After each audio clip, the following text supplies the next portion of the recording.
join me in welcoming Congressman Maloy.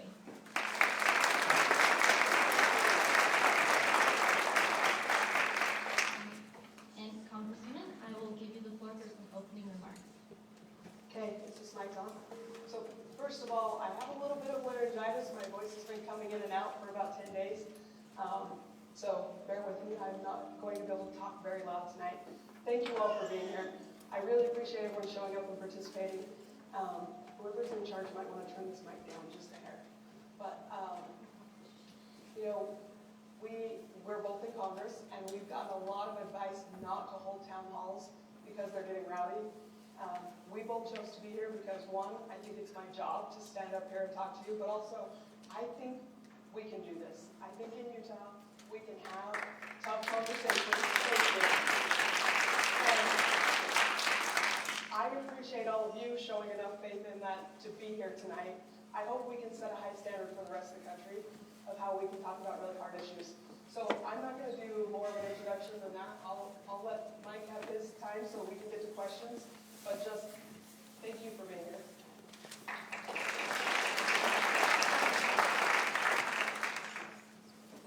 Good evening, everyone. I'll just give a quick introduction to Congressman Kennedy. So, Congressman Mike Kennedy is the newest member of Utah's House of Representatives. He's been in 74 days now, Congressman. Is that it? Yeah, a little bit of a whirlwind. And represents the 3rd district.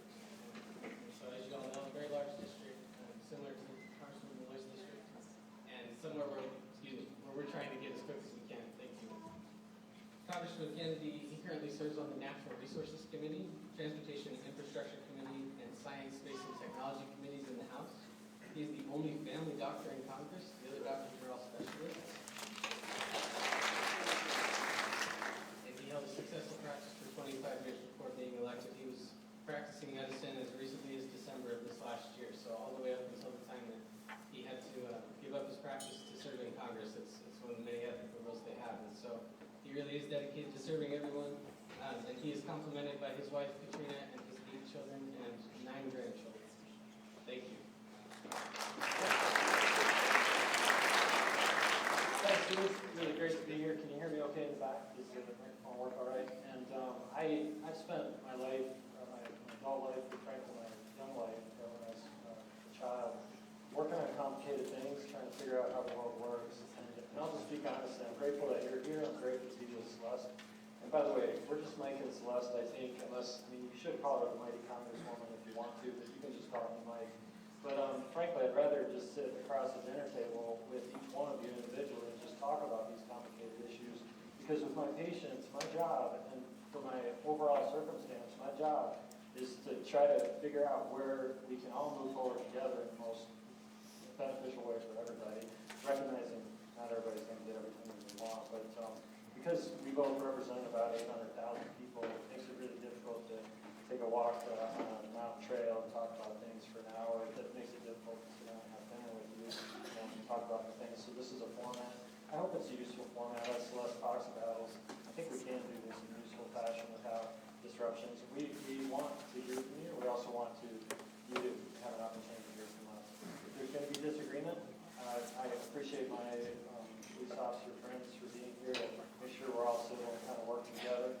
Disruptions, I have 8 children, so I know what shenanigans and disruptions look like. And if it becomes dysfunctional, we may have to ask other people to help us with that. But I'll just ask all of us to work together so that we can come to an understanding with one another, even if we can't come to an agreement. So thanks for being here. We're grateful to get the standby list in as well. Sorry for the empty seats. Our intent is that this room is full, and so our staff are working in there. So with that, let's go to the questions. And if you want to explain the format. Yes, thank you, Representative. So we're going to move to the Q&A portion now. So as you can see, there's a lot of people here. So because of the size, we're going to use something called Slido. I'm sure many of you have heard of it. But this is how it works. You can scan the QR code, and many of you have already done this. Submit a question, and then vote on the questions that you would like answers to. They'll all be up here. At the top are the most popular ones. The bottom, least popular.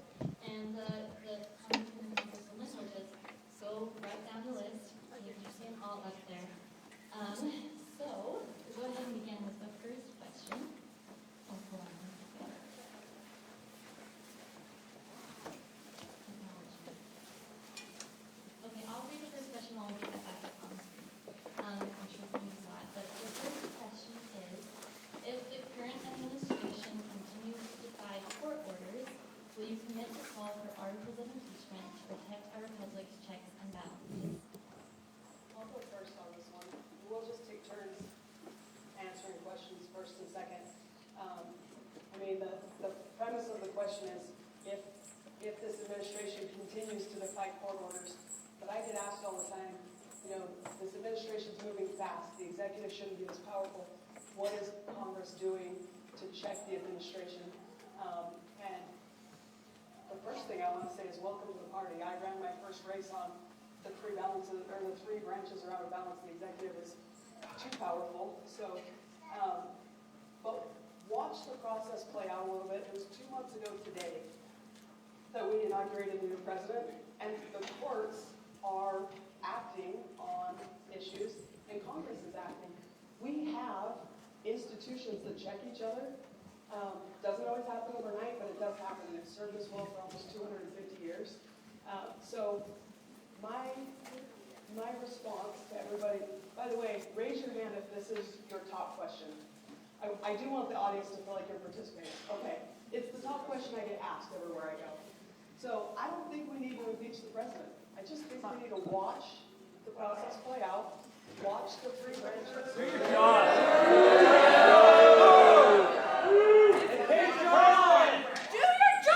I can't yell over you, so I'll just wait. Watch the process play out. No. Breaking law now. Okay, And the question was, will you commit to articles of impeachment? And I if just he said, continues to defy court orders? He's already defied! I just said I'm not going to impeach the president. Oh, really? If you want me to answer questions, I'll answer questions. If you want to yell, you can yell, but we can't do both at the same time. We're going to do both at the same time. The town hall.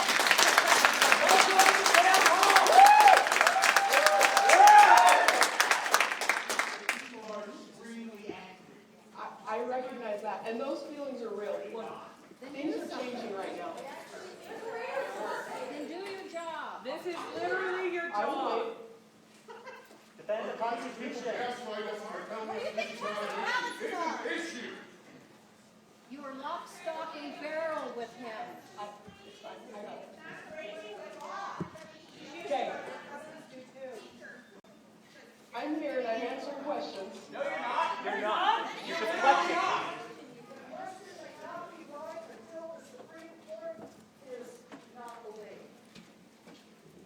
Would you use the same if he was a Democrat?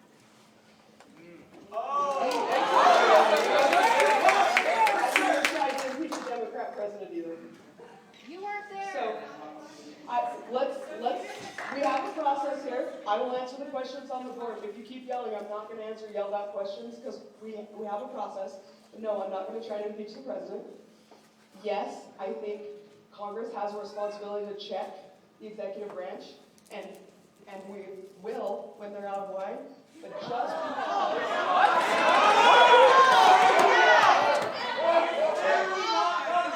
just because you don't like what they're doing doesn't mean they've broken any of the laws.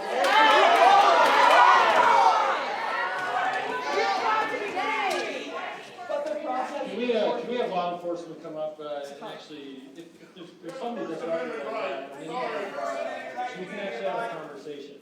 Mr. Law Enforcement Officer on either side, come on up here and help us out. There are people that are intentionally disrupting this town hall, so the congresswoman can't speak. And if you find those people, if you would escort them out in a gentle fashion so that we can continue the conversation and actually talk about the issues. I'm going to quickly finish my answer so that Congressman Kennedy can talk. But the rest of the answer is,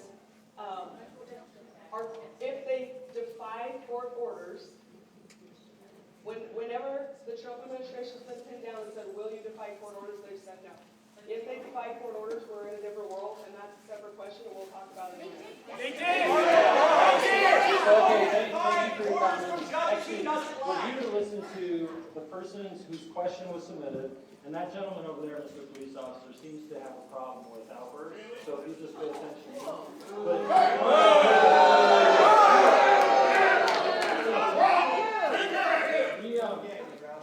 Well, if the police would like to escort me out for being disruptive, I thought we came here to have a conversation. So part of the question is did anybody defy court orders? And I can already expect the eruption of dismay coming from you. If there was defiance of a court order, absolutely somebody should be held to account.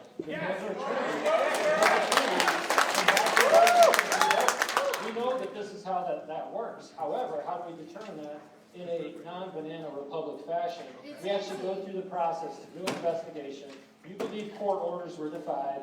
I'm not sure, and I'm waiting for the evidence to come out, although I'm sure you believe the evidence is clear. And then high crimes and misdemeanors is a high standard for impeachment.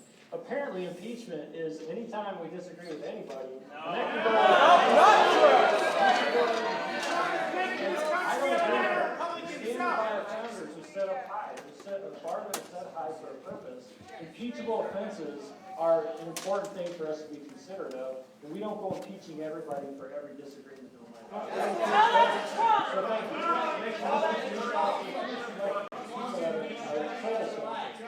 happy to have you enforce the civility of this crowd, because we're going to have a conversation. That was my answer to the question. Did you have an additional Let's go to the next question. Guys, we can do this. We can answer questions. We've got more time. We're going to sit here and answer. But I do ask the crowd to let us answer questions, because there are people here wanting the answers. And frankly, I want to give you answers. That's why we're here. If everyone can just stay with us for a minute. What are you doing to preserve Congress's power as an equal branch of government to the executive branch? What are you doing to preserve Congress's power as an equal branch of government to the executive branch? Actually, Congresswoman Maloy already said the executive branch is already too powerful. They have wielded strong power for many years, and Congress has defrayed and deferred its authority to the executive branch. If you want a Democrat president and have them very powerful, then that might be a good thing for you. And now we have a Republican president. He's executive branch. That's not why we're executive branch is not a way for us to run a country. We should be running it as our Constitution is defined. Article 1 for a specific reason. And those Article 1 powers, we codify law, and then we move forward with that codified law. And it's actually really hard to pass a law. It takes a lot of work. You have 435 representatives. And part of the thing about doing the job, thank you, Mr. Alvarez, for your exclamation there. But doing the job, it takes a consensus. It takes time for us to build that consensus. And in fact, I'll just say with the executive orders, we are on a routine basis giving President Trump and his team feedback on what we're hearing from people like you. And we're happy to hear from people like you about the issues of the day. The reality is we, Congress, over 50 and 60 years, have given, in my opinion, too much power to the president. And as a result, the president can do things that Congress has actually authorized them to do. So I'm invested, and I'll just summarize this and then turn it over to my senior member here. I'm invested in making Washington, D.C. smaller and Utah bigger. I trust our local communities and our state to run things better than I do Washington, D.C. Before that, I'm deeply invested in making sure the constitutional confines of our society are actually adhered to. You bet I'm working on that. Congresswoman Maloy. So I agree with that. I think we have a unique opportunity right now that I haven't seen in my lifetime, where Republicans and Democrats agree that the executive is too strong. I think while we've got this opportunity, we should put some safeguards back in place. So thank you for talking about that. What are you going to do about it? I'll give you two concrete examples because I think you covered the theory of it really well. One, I've called the White House about executive orders that they rolled out and said, I'm hearing from people in my district how harmful this is. I think you got it wrong. And I know that probably doesn't sound like much to you, but I've been in Congress for just a little bit over a year. So for a one-year congresswoman from a very red state, this is not a swing state, to be able to call the White House and say, I think you got it wrong, and they actually listened and engaged with me and asked follow-up questions, and they got back with me when they decided to change that policy. That's really a pretty big deal coming out of the White House. What order? Here's my other concrete example. What was the order? What was the order? Yes. Here in our budget resolution, does it talk about cutting Medicare? He knows that! Any cuts in the continuing resolution that we did last year, you won't find cuts anywhere in there. What you will find is encumbrances. Actually, a lot of people can't hear the answer because of the yells, so I'll just keep yelling at anybody But when it comes to that, the reality is that we, could you handle this fellow, make sure that he's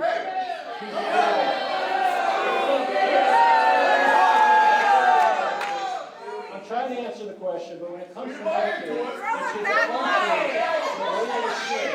and I'm very invested in making sure that program works. And so when it comes to that, I haven't seen anybody that is a real, as a matter of fact, President Trump on the campaign trail as well as after, he has said already to us as his conference, and also we are expecting him as our president, that cuts to Medicare, Medicaid, and Social Security. Tell us with your actions. What actions have you taken? So that's what I'm working on.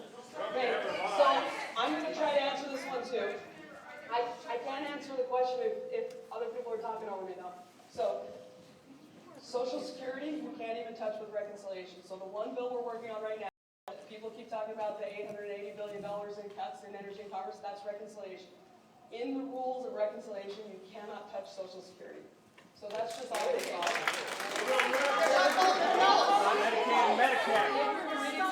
Touch Social Security, that's just not true. President Trump and Congress have both said we're not touching Medicare. Yeah, okay. So that is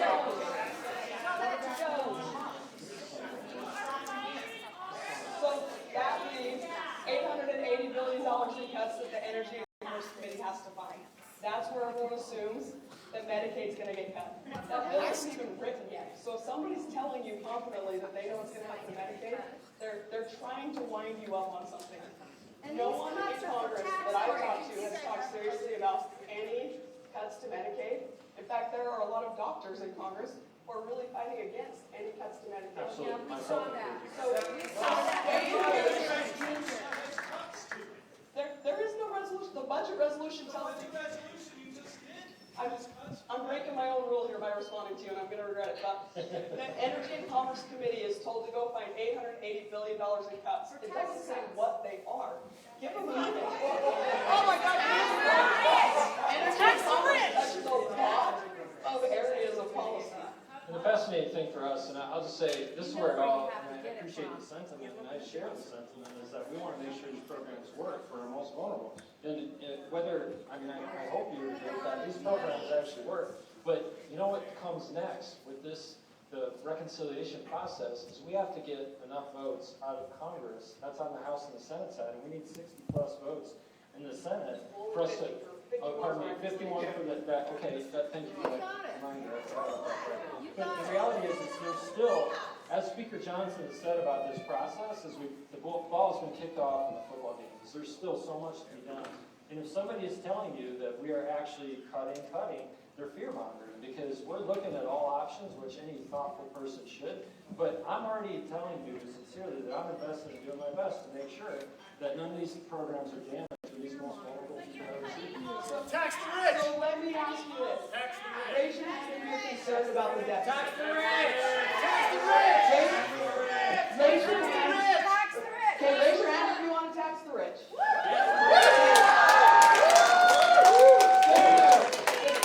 The Tax Cuts and Jobs Act actually has a higher rate on the rich, so we're there.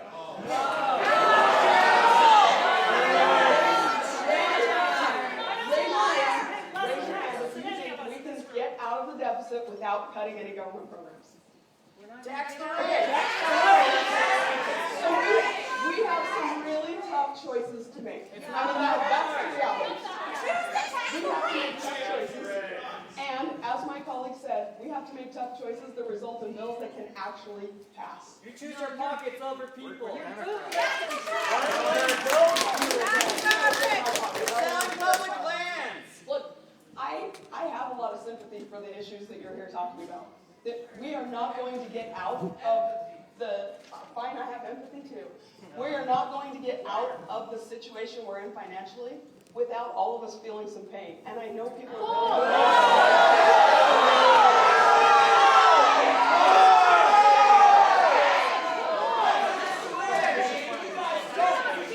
What about the billionaires? Some pain?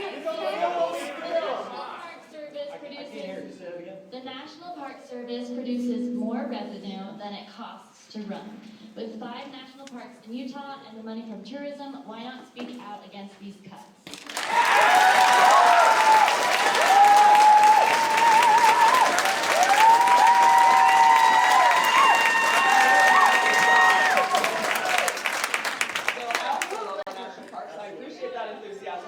And I already told you before we got this question that I did speak out against that, so thank you for that As have applause. I. We both want to make sure the national parks work. But even the national parks have got to be efficient and wise with the dollars they use.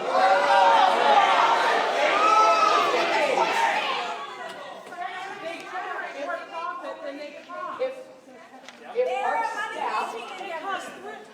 park staff is doing good work and their budgets are efficient, then we should keep them. I agree with that. But there's no reason not to look at it. There's no reason not to evaluate the park. Where's the proof of inefficiency? Okay. Chainsaw. Maybe it is. We're looking at it. I said I don't think You already made decisions before looking Yeah, at go it. ahead. So my family and I enjoyed, I was born in Michigan, we had 8 children, we didn't have much money, so we always went to the national parks and actually camped on Deal on land because it was just a great experience. And people from all over the world come to our national parks.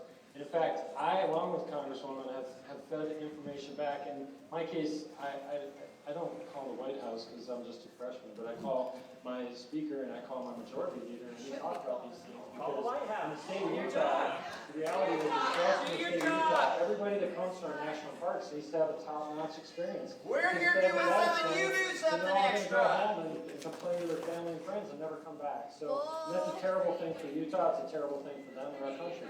So for us, to make sure that our national parks work, we've already seen the response, is that they fired a bunch of people, and I can explain more about how supposedly that happened to the contradiction of what they were and then actually we hired all those people back plus extras. So now we respond to feedback of people like You us. didn't do that. We believe our the gems of our state, the primary gems are people, the secondary gems are women. How much money did it cost So I'm also very focused on making sure those national parks work, and we actually have seen that with the rehiring of the Bluesky. Okay, so somebody asked me earlier if I would feel differently if we were talking about a Democrat president, so I feel like turnabout's fair play. Do you know how many federal employees Bill Clinton fired? I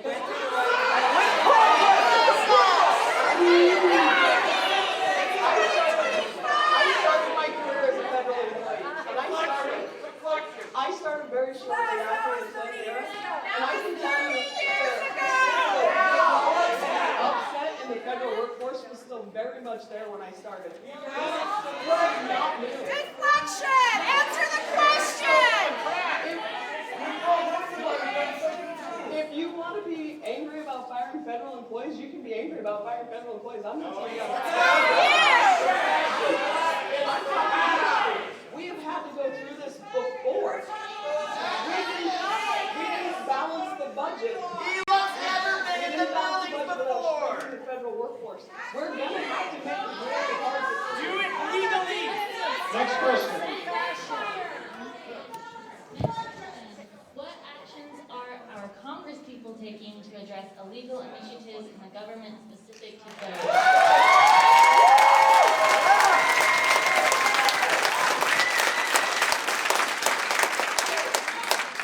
So let's talk about doge. Elon Musk doesn't actually get to make any government decisions. Recommendations to people in the administration, and they make the decision.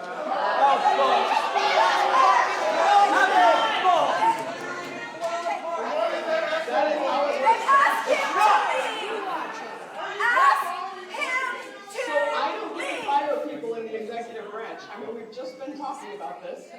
But what do you do for us? We control the purse, and that really matters. That's why I talked about the steps. We try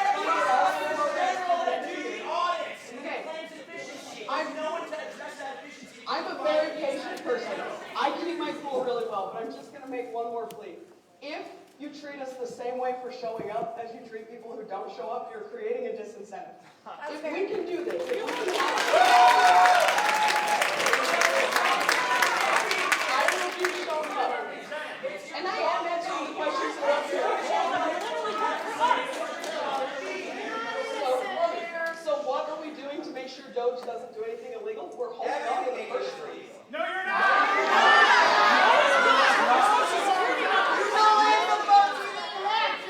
So today, the top of the news is the Department of Education, which I imagine some of you have heard about.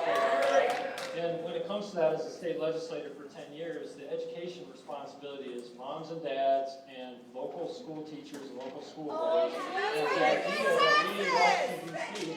tell us how to educate our children, to me, is laughable for the 50 years. So I am a big fan first of Title I funding and special education and free school lunch. Those funds need to go, those funds need to continue in perpetuity, but all the rest of it, where the federal Department of Education is telling our teachers how they should teach our children.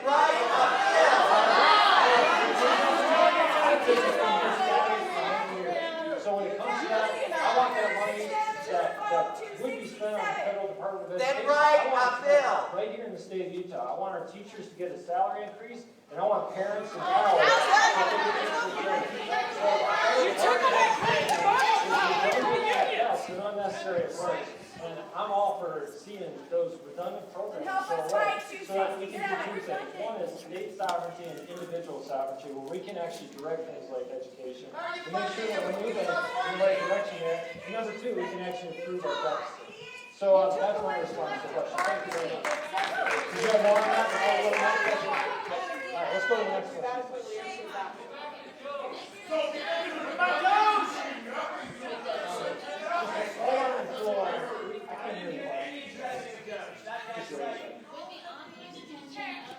Hold on, I still can't hear the question. So, turn the microphone on for something. So. Thank you. Okay, with the ongoing detention of Mahmoud Khalil, a legal U.S. resident, what are you doing to protect free speech and ensure due process for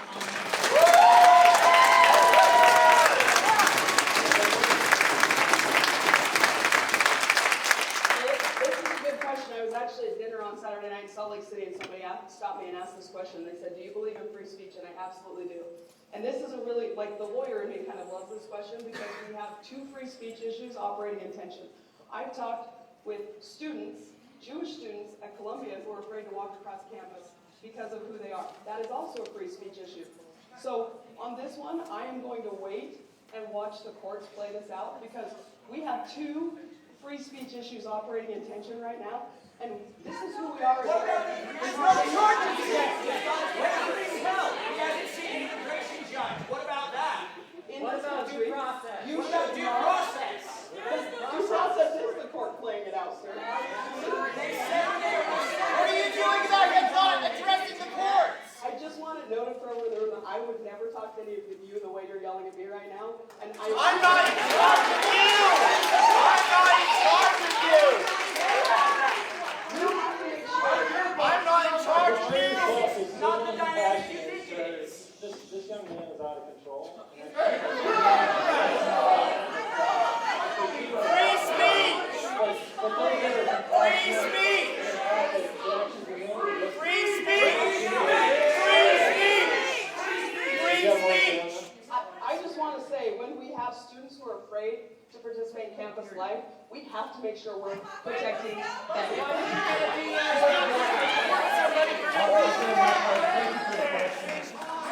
Anti-Semitism is unacceptable. If there is anybody in this country that's going to persecute Jewish people because of their heritage, then they should be before the So, anti-Semitism at Columbia University is entirely unacceptable. And I will stand firmly against that because those kind of racist efforts are never going to be acceptable in my mind. The second thing is that Don Ford is going through due process right now, and he should, if he's affiliated with terrorists, then his green card could be.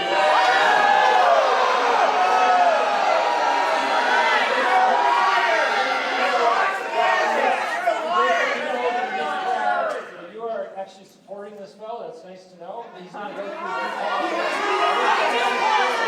3 years and what he's done. But if he is anti-Semitic and affiliated with terrorists, we don't know that until we have to do it.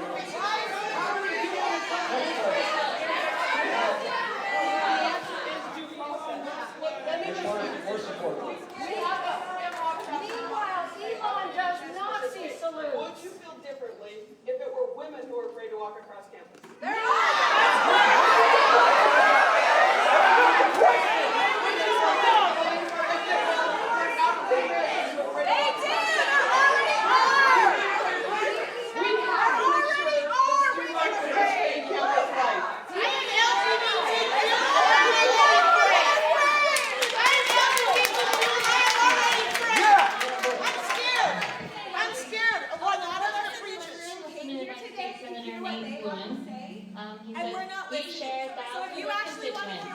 My inbox is full of concerns about loss of protections. I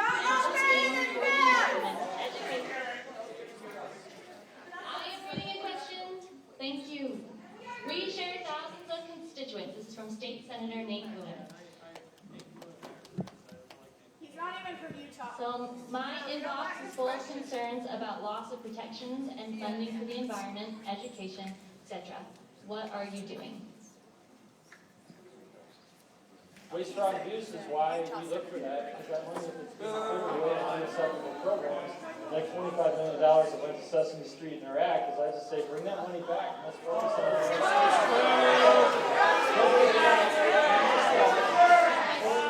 Making sure that America's first. That I'm a big fan of worldwide consideration. We should love and help everybody that we can. The more money we have to send off to Iraq to help support Sesame Street if we want to.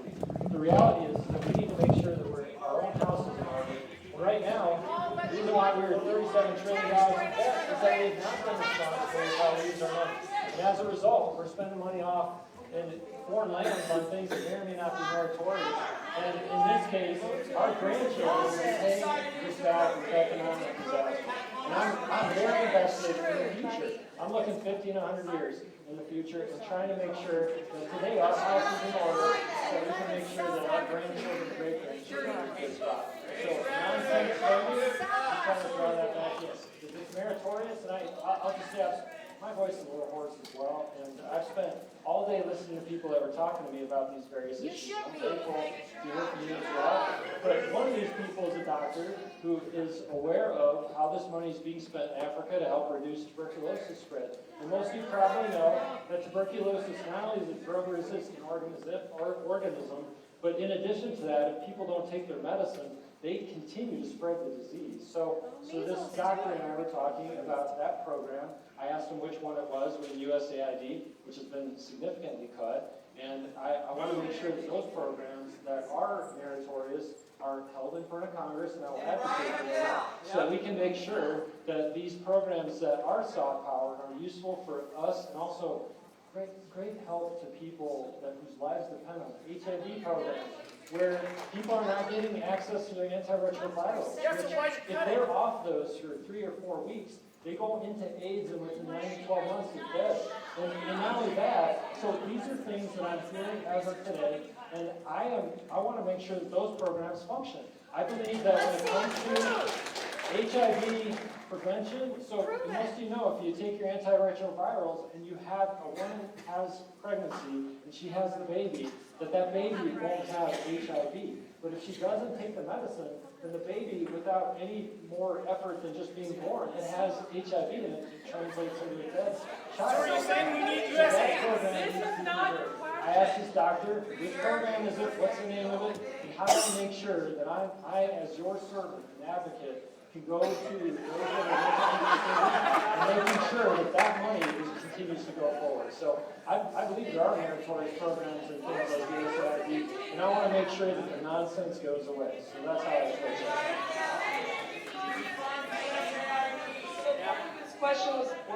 Part of this question was about what we're doing to protect the environment. And my background is all in natural resources. I've spent my whole adult life working in this area, and I have a really easy answer for this. We need to get our environmental permitting streamlined, because right now we're spending a lot of tax dollars just deciding whether we're going to do things. We already know how to protect the environment. We can do it. We can do it a lot. I do believe in conservation. I was a conservationist for 12 years.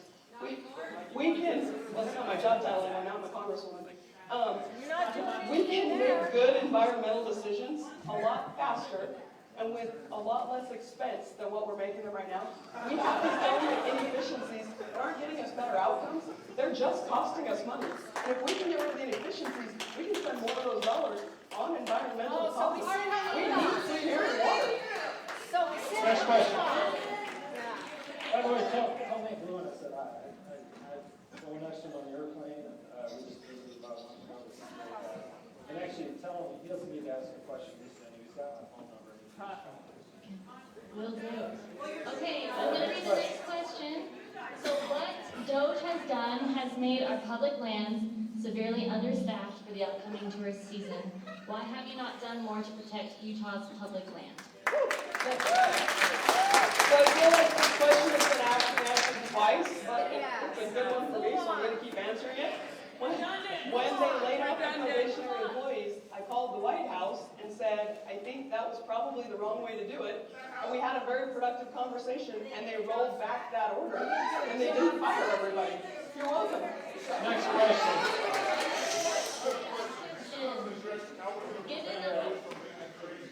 Can you hear me now? Okay. All right. Given the IRS brings in $5 to $12 for every dollar spent, why do you support slashing their workforce, knowing it will cost the government exponentially more and kill Utah? We don't need more agents. What we need is people that are willing to honestly pay their taxes.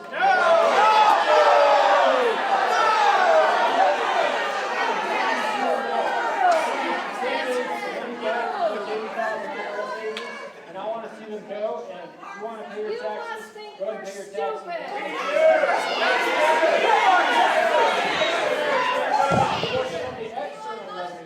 I'm a big fan of that as well. Let's make sure these foreign companies pay their fees. You share. I don't know if any of you heard anything he just said. I know this one hits close to home. We have a big IRS center in Ogden. These are Utahns that are losing their jobs, and that's why I said at the beginning, these problems are real.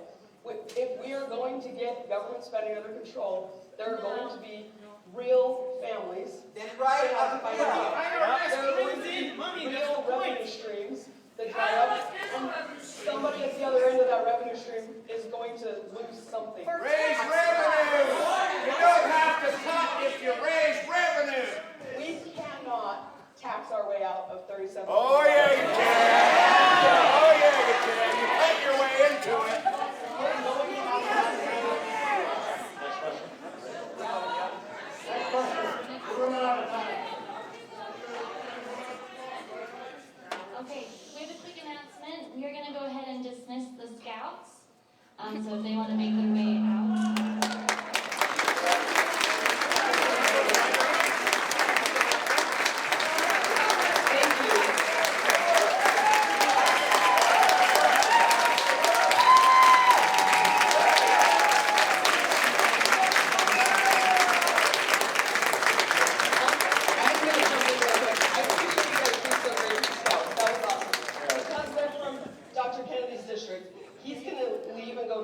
So he's going to take one more question, and then I'll stay for one more after that, so that he'll have a chance to talk to the scouts, and they can go before all of you start to go. So don't get too antsy just yet. We're not quite done. Okay. All right, next question.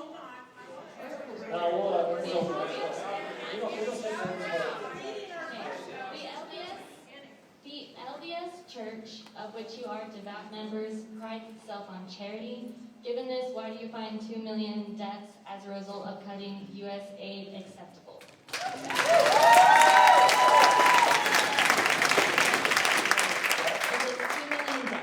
Absolutely, I've already addressed that, is that if there are programs that are saving lives in USAID, you've got to so I'm looking for those, and I'm advocating for those. We've also found in USAID. He's not listening. What? Where's the proof? Where's the proof?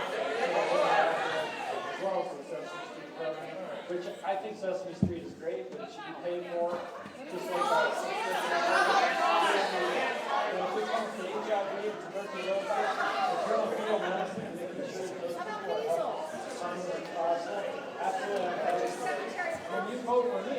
team was who did, and they probably voted for me as well.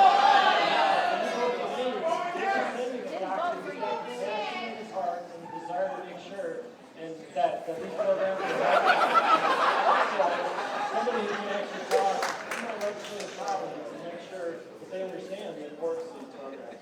So, I'm I have one quick question before you take off, you get sir. such great audience.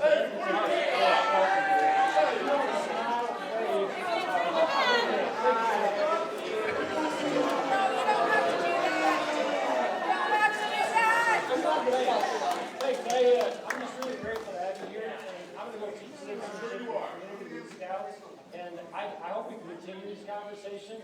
They're difficult, but I'll Get just Mike, say... Shame on you! Shame on you! Shame on you! Shame on you! For those that have been willing to listen and work with us, God bless you. We're all... Shame on your Listen to us!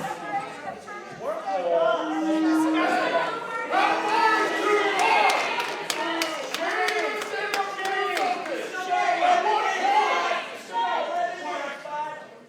At what point are you going to stand up and do something? That's the question I want to know.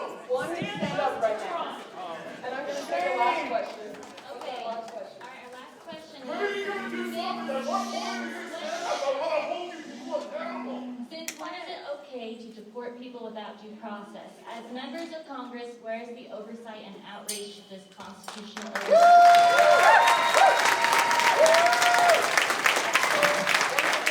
I feel like it's been asked and answered, but I'm happy to answer it again. It's not okay to deport people without due process. Just because you don't like what was decided doesn't mean there wasn't due process.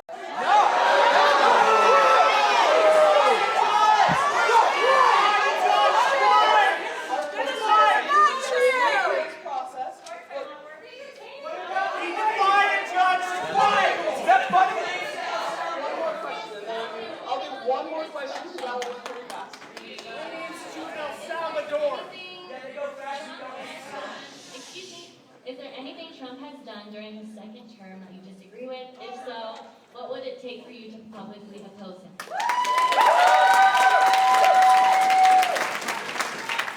So I try to operate by this principle with everyone in my world, where you rebuke privately, praise publicly, but I will give you an example. I think the long live the king memes were tasteless. And I've said that publicly. So okay. Let me wrap up. Everyone can have one follow-up. I can't do it because I got a lot of people yelling. Society, do you share a concern that we're careening toward an authoritarian country where slavery? Yeah!